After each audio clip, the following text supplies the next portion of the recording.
এই লিমিটের অঙ্কটা কীভাবে করা যায় দেখো, limit x tending to pi 1 plus cos x into cos x square x by sine square x, এই ট্যান স্কোয়ারকে এইভাবে লিখলাম।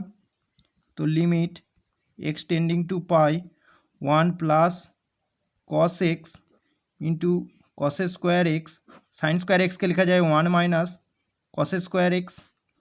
তো limit x tending to pi 1 plus cos x into cos square x divided by, এইটাকে লেখা যায় 1 plus cos x আর 1 minus cos x.